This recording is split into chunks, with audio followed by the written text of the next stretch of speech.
What's up, everybody? Peace. Just heads up, there may be some strong language in this episode. Ooh. Some bad words. How do you know Stretch? You know, it's so funny. I used to go to a club. He and Clark Kent were my two favorite DJs. Oh, my God. I wish I had known this earlier. I would have done so much for my self-esteem. And then when he got older, he got to be handsome. Because he wasn't handsome before. No, this is straight up.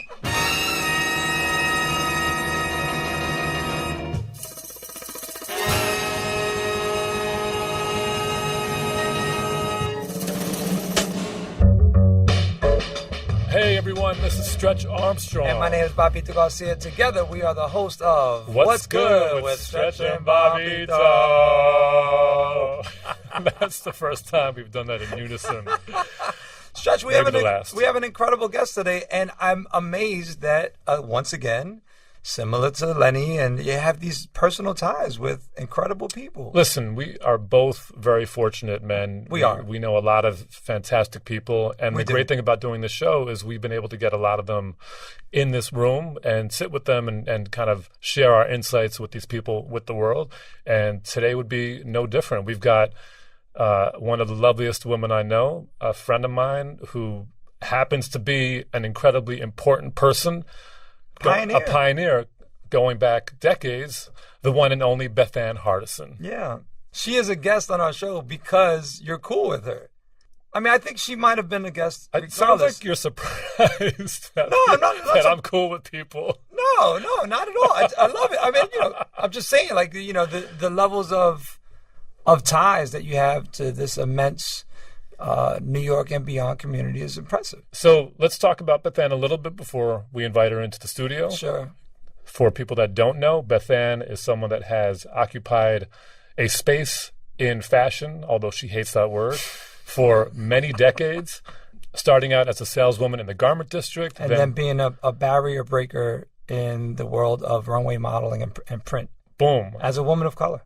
A magazine editor, a fashion show booker, a model agent, someone who has mentored Naomi Campbell and Tyson Beckford. Supermodels on both the man and women's side. Bethann is just kind of like this maternal figure in that industry. To so many people. People. She's one of the first, if not the first, black woman to really, really push effectively and constructively for diversity in fashion. Sure, and she's part of a greater vanguard at this point, along with some of her other luminary friends who contribute to what we see as the image of beauty in the world. That's right. And I think if we look at fashion these days, particularly the covers of big magazines like Vogue, even last issue with Beyonce on the cover, which was the first cover shot by a black photographer, we're, I think, really seeing the fruits of Bethann's labor. Word. And coming up is Bethann. Don't go nowhere. Hardison. Some days we're meant for each other. Fries and milkshakes, selfies and duckface. And now, what's good with Stretch and Bobbito and Spotify? Yes, the same app that has millions of songs now also has thousands of podcasts. On Spotify, you can listen to all your favorite shows and discover new ones. To subscribe to ours, search for What's Good with Stretch and Bobbito, tap follow, and get every new episode delivered to you. Podcasts on Spotify. They're streaming right now. And now.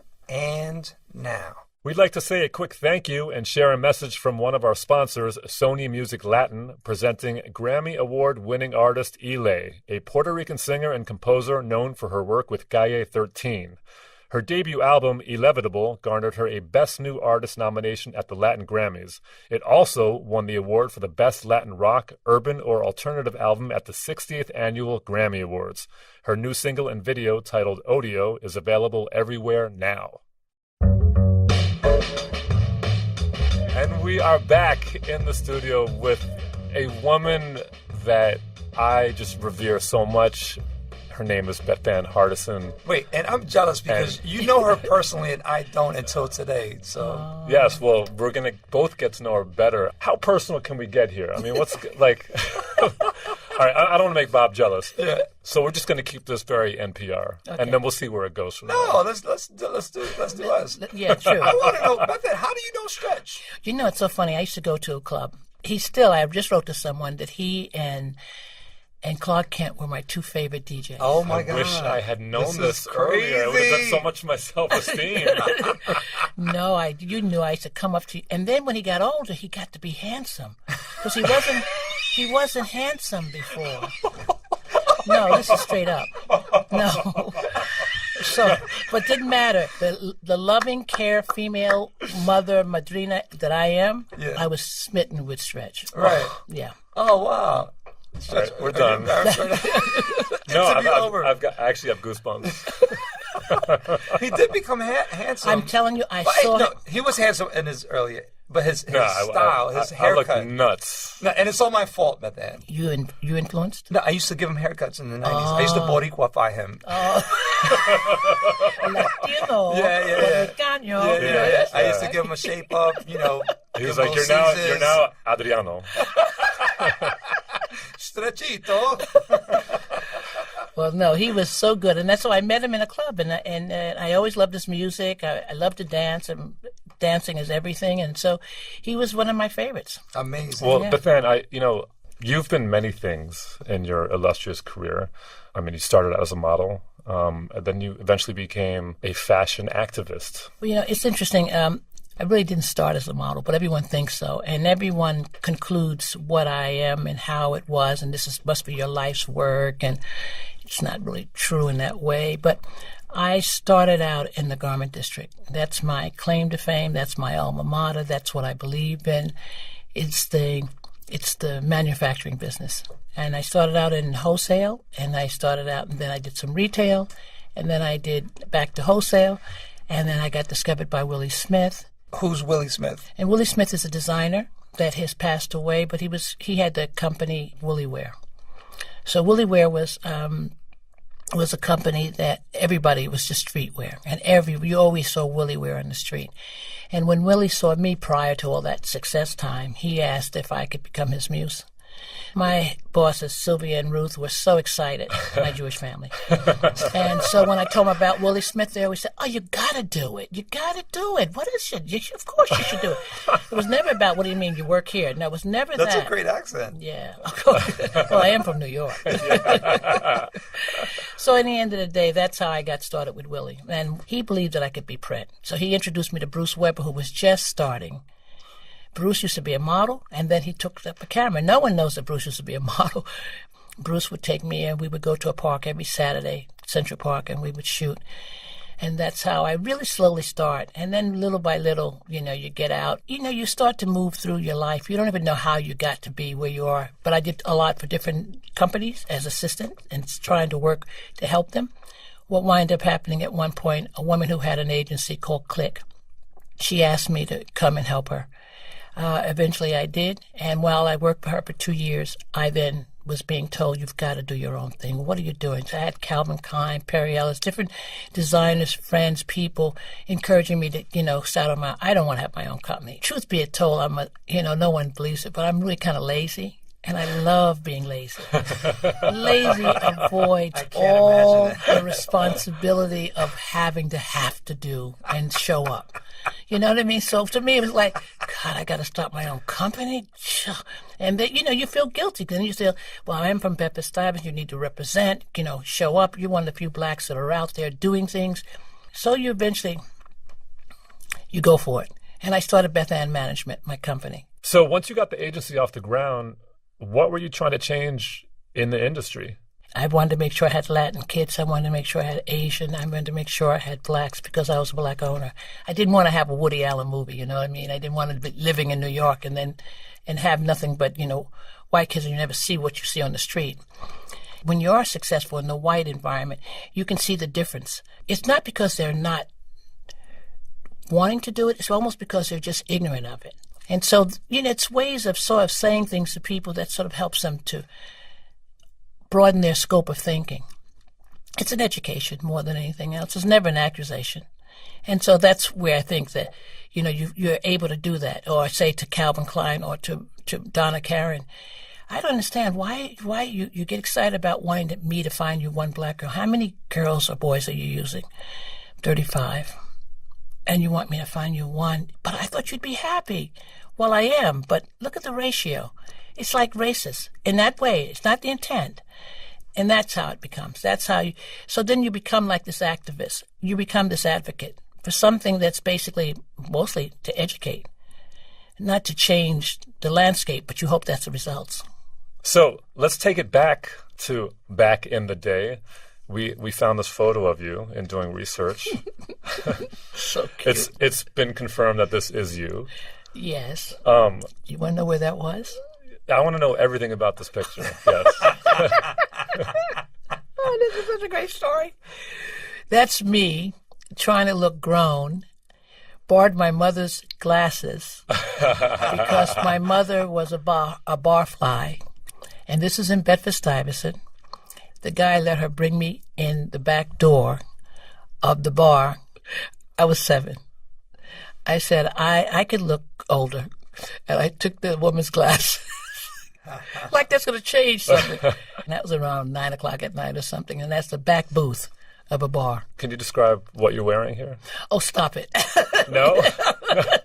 This sounds like, fashion. Well, no, because people can't see this. Oh, yeah. Oh, sorry. Radio. Get it? Okay. Yes, okay. So I'm wearing, my hair is pulled back in 2 braids. It's very funny. Straight back. And I really have to admit I was really cute there. And I'm wearing these tortoiseshell glasses and a little mock turtleneck that is striped. And one of my favorite things is called a storm coat. Now, every kid had to, one time, if they had a cool parent, had a storm coat. Storm coat is like, of course it's to protect you from the storm. Who knew? Mm-hmm. But it always had a little, like, fake collar of fur around the lapel and around the collar. It reminds me of the bomber Yes. jackets they used to sell on Delancey Street. That's exactly in right. The late 70s, early 80s. Exactly right. What I'm curious about is that I'm imagining this is somewhere in the late 40s, early 50s, perhaps. And at the time, the United States was going through a casual revolution, right.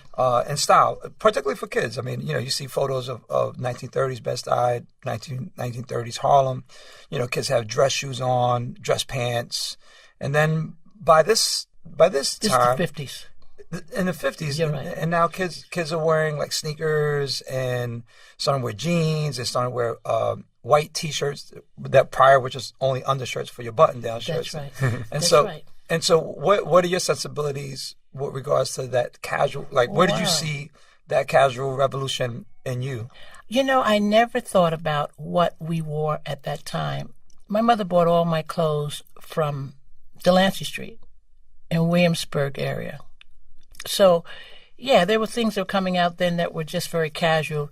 And so at 7 years old, 8 years old, I used to take myself home from school, and my mother left all my clothes out. So I should remember, they were very easy clothes, very pull-on, very T-shirts. It's true. It was a lot of T-shirts. I always remember pull-on. The kind of jeans were not too structured as they are now, not for children anyway. Sneakers, yes.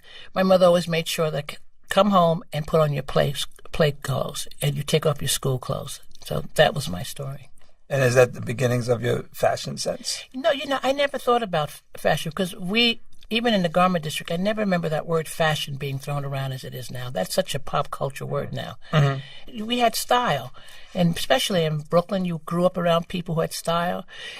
You went uptown Harlem, you went up to Spanish Harlem. People had their own style. I never thought of it as fashion. That's why, it's beyond Call of Duty now. King of what? King of style.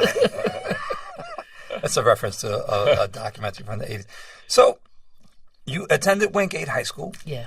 You're bursting with style from your childhood, from Bed-Stuy, from Spanish, from El Barrio, from Palladium.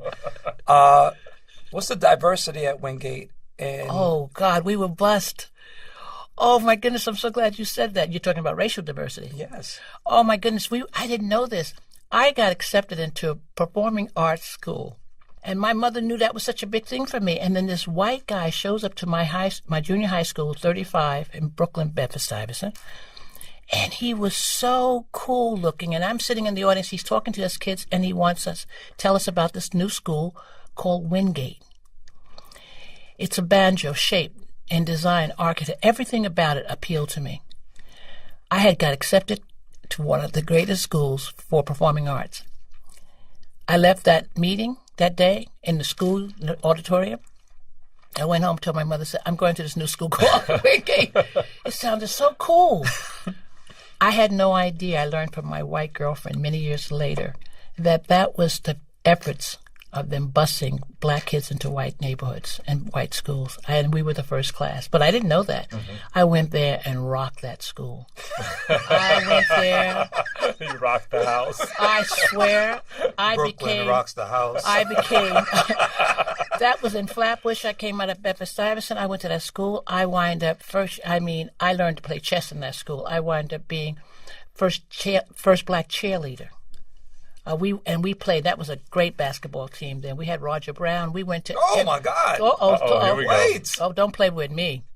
Oh, you saw Roger Brown play? He was in my. He used to be. We were good friends. What? Wait, hold on. Let me allow me a second. No, you know.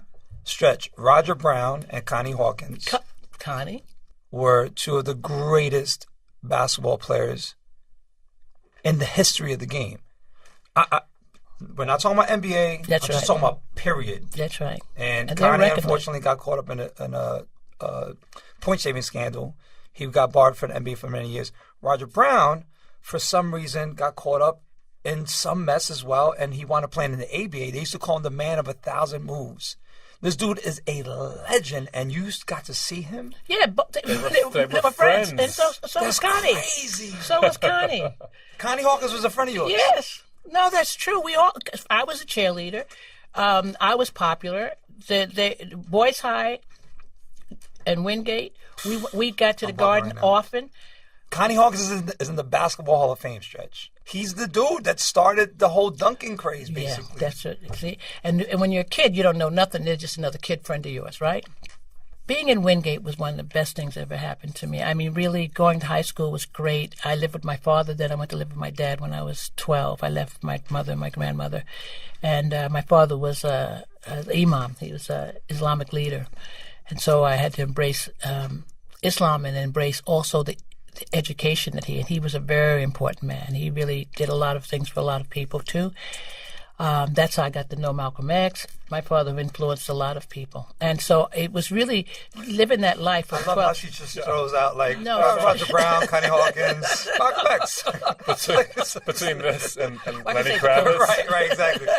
It's like before you're 17, you've already rolled with three of the most powerful people. Yeah. Okay, wait. So speaking of powerful people, we need to talk about the Battle of Versailles in 1973. What's known in the fashion world as the Battle of Versailles. It was a landmark show held in France back in 1973 that finally put American designers on the map. On one side was the long-established French designers, and on the other, Americans with a secret weapon. Eleanor Lambert and Francois de la Renta, which was the former wife who's deceased of Oscar de la Renta, decided to do a charity event to build up the Hall of Versailles. The 17th century Palace of Versailles in Paris apparently has fallen victim to termites, worms, and leaks. And those who want to save it say $60 million is needed. So last night, a lavish fundraising party and fashion show was held at the palace for 650 invited guests. Eleanor being very prominent as a PR person for most of the designers in America, she came up with the idea, why don't we invite 5 American designers with 5 French designers, come together and do a big fashion show and invite everyone. Great idea. Sounded good. What happened is that when the French and French media got a hold of it, they began a big laugh. American designers, come on. Foolish Americans. Exactly. Who are these fools? Competes with us. Ridiculous. Compete? Well, the word was never compete. It was just let's just all get together. Little by little, because the press, the media at Paris started to speak badly about the Americans, designers, they're just sportswear people. They don't make clothes, the beautiful dresses like what our designers do. And so the French designers, and I hope I remember them all, was Marc Bohan for Dior, Yves Saint Laurent, Givenchy, Ungaro, and the one more. I'll think of it in 2 more seconds, of course. And Pierre Cardin? Yes. And the American designers was Bill Blass, Oscar de la Renta, Halston, Anne Klein, and Stephen Burroughs. And at some given point, it became the Battle of Versailles. People, because now they consider it's going to be like a battle. And we wind up going, and it wind up being what is now known as something spectacular. And it was then too, because of who showed up, who was there. It scared a lot of the American press because they thought we were going to just embarrass ourselves. But in the end of it, we wind up winning. And I was one of the models at the time that walked that runway or that stage. It was so much drama. The designers were fighting among each other. We had forgotten, Joe Euler was the one who did all the sets, and he wind up doing everything in inches, didn't know it was centimeters. So we had no sets. The Europeans did everything. They had everything from Nureyev to Josephine Baker. I thought any minute they were going to shoot somebody out of a cannon. They had everything on their stage. And they took so long, and we had simple, just us, the designers, Liza Minnelli, and we had the genius of Kay Thompson, who actually choreographed it all. She was so brilliant. Wait, Liza Minnelli was performing she would perform. She opened the show. Oh, wow. I wanna step out down the Champs-Élysées, do some window shopping on the rue de la Paix. That's for me. Bonjour. You know who I'm talking about. Now, I was doing so good with names, and now it came to the most important name. You know, everybody. You always said when he played his music, when his song came on, everybody's making love. Barry White. Barry White. Barry White. Oh, yeah. Okay, thank you. Well done, young man. Well done. Okay, Barry White was out. Hold on. Barry White. Yeah, exactly. So we won that. We won that battle. Now, HBO, one of your girls you know, I can't remember her name, Maria somebody, she's now working at HBO. She learned about the book. They optioned the book. Now, Ava DuVernay is going to do a narrative. Oh, wow. Amazing. A narrative Incredible. on HBO, Battle of Versailles. You need to be cast in that film. Well, no, this is what they have to do. So it's a narrative now, right? So it's a film. So Ava knows me from back in the day when she was PR girl.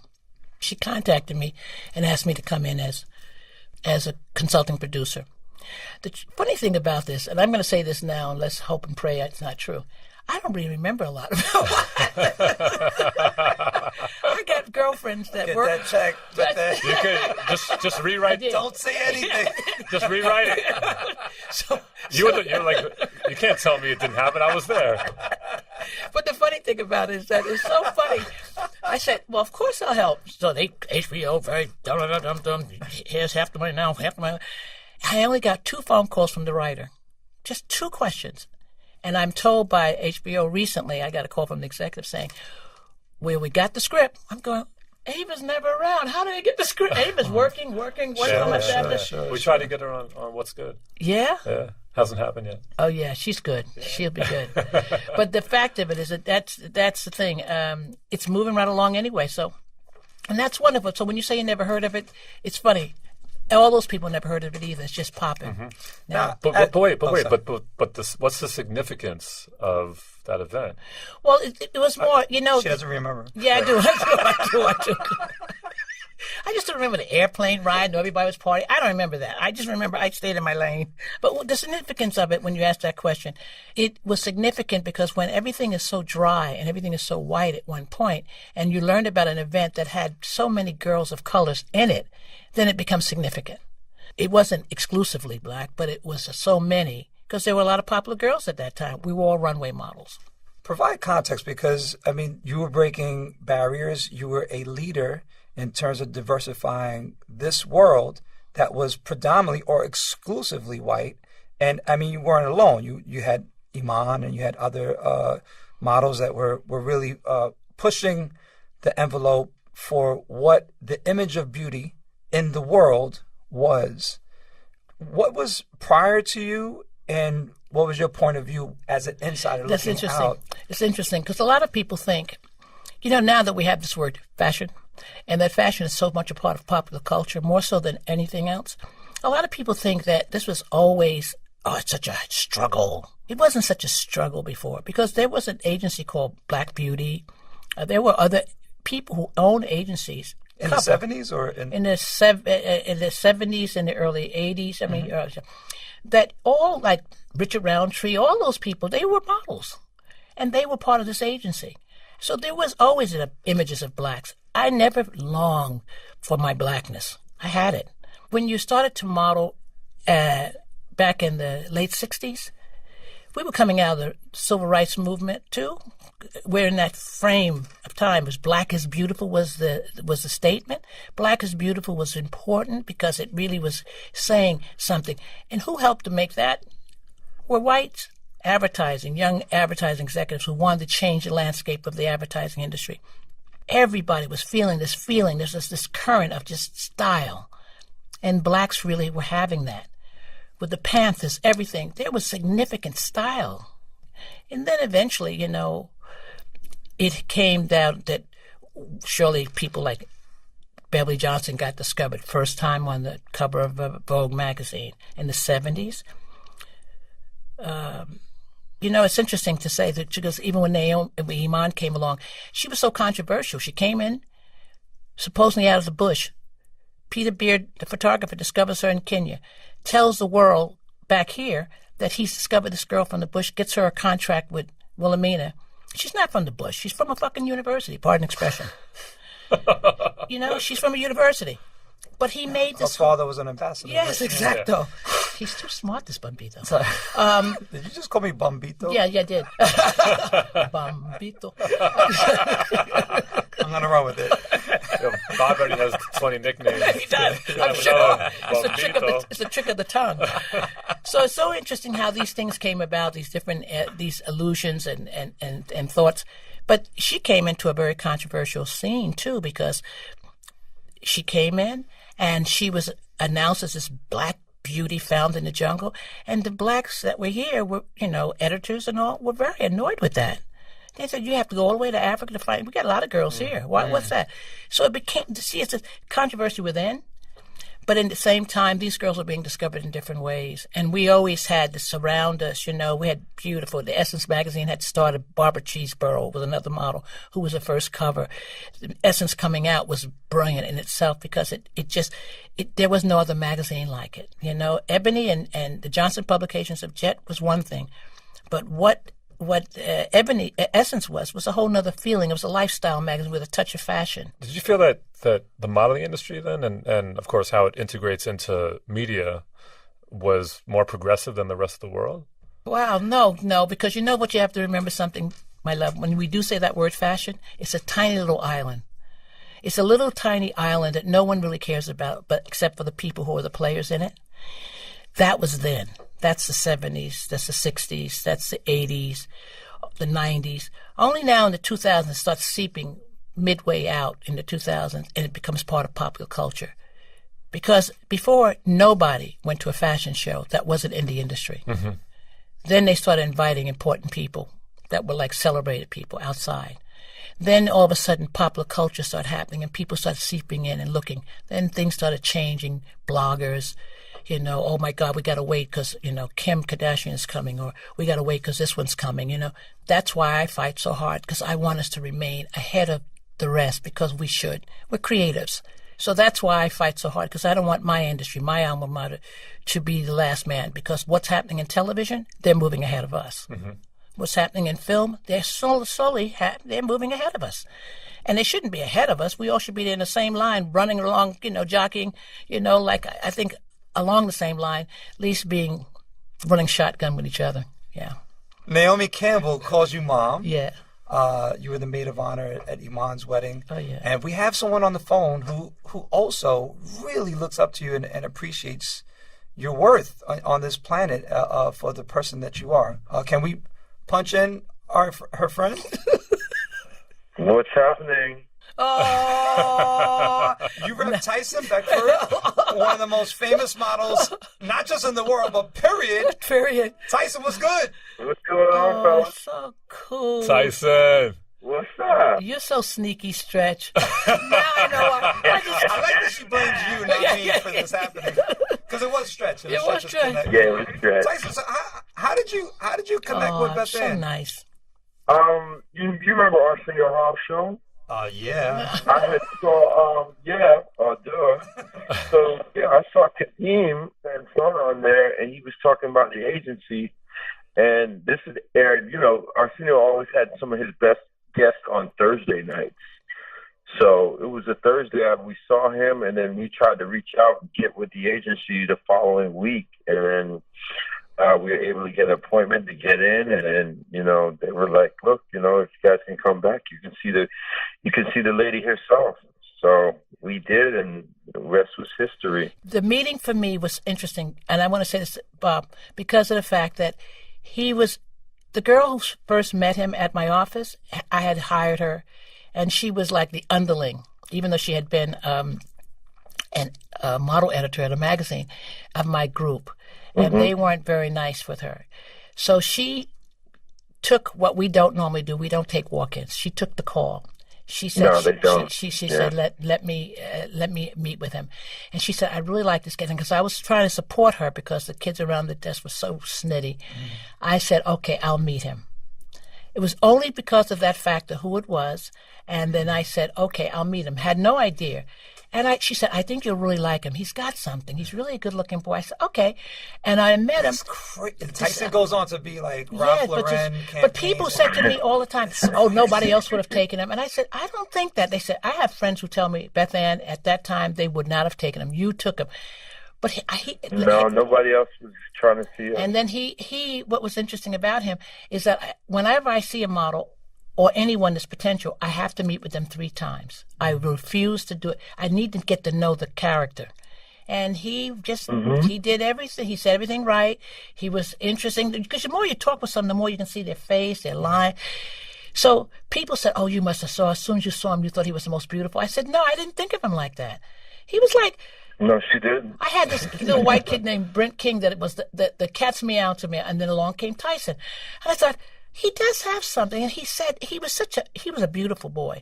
So the day we were signing the Ralph Lauren deal, 1 year or so later, approximately, he was next to me at the desk upstairs in our loft. As we were signing, I looked at him and I said, Jesus, Tyson, you're a good-looking guy. Remember that time? I remember that. He said, gee, B, It was just think of that now? It was a few mil on the check, right? It made him a lot better looking. Good point, but no. No, it's true. No, It's true. I really did. You just realizing this? He said, you just realizing this now, B? He said, that's why I love you. Because it wasn't for anything other than the spirit of his character, besides his nice looks. Yeah. It was the spirit of his character, and we went on to do some great work. And I'm very happy you came on the call. Yeah. Oh, yeah. I wasn't missing this. Tyson, what's Bethann been like for you as I know, she's a dear friend, a mother figure, all that, but what's she been like as a manager for you over the years? She's been everything that I want in a mother, and just everything, always there for me. And has given me such guidance in life and understanding. And, since I met her, I've changed. I mean, some of you guys remember me from the neighborhood. I used to be a wild boy. I just grown into a calm gentleman, and it's just just so many things I've learned from her that we don't even have enough time to even discuss. But, in the gist of it all, it's just, I grew up around her, and it was just like, watching and learning, and just seeing, and just opened my eyes to a lot of things in the industry and just a lot of people, and how to react and how to carry myself. And I admit I was a handful. We used to call, but she stuck with me, and that was it. Yes, it's very interesting times, but those good times because of like that B-boy, that time frame with everything, him coming along at the time he came along too helped change a lot of things. Yeah. Recognition and the fact that who is this guy and this red polo that every boy had a polo shirt, polo fragrance, polo, everything, right? And here he comes out of nowhere, that big advertising, that helped change a great deal. That was a great thing that Ralph saw Tyson as being heroic looking. Yeah, and I agree. And somebody still knows his name. That's great, no, guys? Well, Tyson, thanks for jumping in on this Bethann Hardison episode. Much love to you. Yeah, no worries. Cool, Tyson. Anytime, fellas. Hope to see you soon. All right, good talking to you. Thank you, Ty. That was nice. Sneaky. That was sweet, yeah. That was sweet. Let's see. In 2013, along with Naomi and Iman, you called out a number of the big design, what would you call them, companies? Yeah, design houses. Houses. Yeah. Armani, Prada, Ferragamo, and others on their lack of diversity in 2013, which of course is interesting in light of the history that you've shared about how, when fashion was a smaller world, it was more diverse. But as it becomes more mainstream, when diversity is even more important, because of how young people see themselves represented in mass media, there is a sort of a reversal. That's right. And this was sort of a call to action for you. And it's true. It's very true what you're saying, because before the world was so much smaller, but once the Eastern European bloc went down, scouts started going into Eastern Europe, bringing girls out of there. And the difference between that girl and the girl that was existing, whether she be white, black, or Latino, was the fact that she was narrow-hipped, long, not particularly beautiful, glamorous in any kind of way. These girls start to come, and they come in now faster than ever, and they're hardworking. They're coming from poor environments. They're looking to just work and make money. This changed everything, because we already had the supermodels, the Naomis, the Lindas, the Christies, the glamorous girls, the girls who made it glamorous. Prada, Mucha Prada, decided to switch that up. She wanted to have the girl you didn't recognize. She wanted you to only notice the clothes. That started something that just trickled like, yellow brick road, stutter. The white brick road. So that's what white brick road. Yeah, perfect. Yeah, he's quick. So what wound up happening is we wind up having just a lot of white girls, and they start to change. They began to end all diversity. Black girls, hardly saw. You didn't see Latino. You didn't see Brazilian girls. You weren't seeing, any girls that really reflected anything other than Caucasian. This went on for a while. And so by 2013, it's like, okay, I'm sitting in my bed in Mexico. I write this short letter, but it was just boom, boom. And I sent it to the people who I consider part of the diversity coalition and asked their opinion. They said it's very strong, but I guess it's what we have to do. And so I called out, a lot of people. But never saying that they were racist, just saying that whether it's your intent or not, if you continue to use one model of color for two or none for 2 or 3 seasons direct, then the result is racism. And that changed things immediately, because there are people like Celine who never had used anyone of any color other than Caucasian. They switched it up right by the time, if that letter went out in September, by the time Paris shows happened in October, she already had 2 and 3. Everybody did. Armani, Chanel, everybody started to shift. And it's such a huge shift. People say, are you scared that it's going to fall back? I'm not scared. For some reason, I'm not. I got my foot on the clutch still. I'm still, but I'm not afraid. I'm thinking there's a shift of understanding right now. For some reason right now, the girl of color is being embraced. Now, people are beginning to have a lot of problems. Well, where's the Asian and the Latin? Well, I got you. I'm coming. Mm-hmm. But you have to, because they've always been in my crew. They've always been who I believe in. Mm-hmm. But in the end of the day, and many model agencies had none. We're doing the best we can. We're moving it as we can. Not everyone is beautiful just because they have color, because God knows I sit there and go, no, a lot. But when there's yay, I'm yay. And I ain't booking a black girl because she's black. I'll sit there with my hands crossed like anybody else. She's got to be competitive to a white counterpart. So that's what's happened now. Our industry is very fickle in a very interesting way. So you haven't been alone in this fight. No. Who's following in your footsteps? You asked that question, and so many people say that. Who will be that person? Who knows? Who's the revolutionaries that really basically, they're called to do it. They're not like elected. Right. We don't know who, if there's going to be someone who's supposed to have it. Maybe the way things are will be so different that they can have a council. It wouldn't be just this one person, blah, blah, blah, blah, because I do have people who has my back. I don't name them because then I wouldn't be able to have my spies. You have to have your spies, you have to come from a mafia position. And so in the end of the day, I wonder that too, but I don't worry about it because I think the universe will sort of handle itself in that way. All right, we're going to take a quick break and we'll come right back with more of Bethann Hardison. Boom! Support for this NPR podcast and the following message comes from Stamps.com. With Stamps.com, you can access all the amazing services of the post office right from your home or office. Buy and print real U.S. postage for any letter or package using your computer and printer. And the mail carrier picks it up. Very convenient. For a 4-week trial, including postage and a digital scale, go to Stamps.com, click on the microphone at the top of the homepage, and type in "What's Good."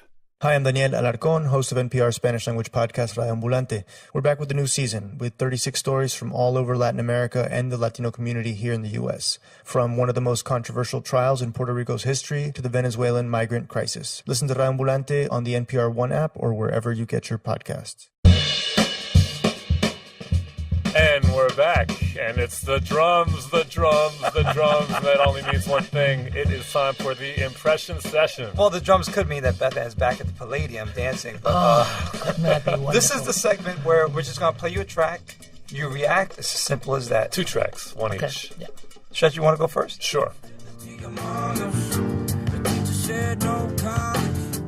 Still kid, gotta get a check with a couple commas. People wanna bomb us.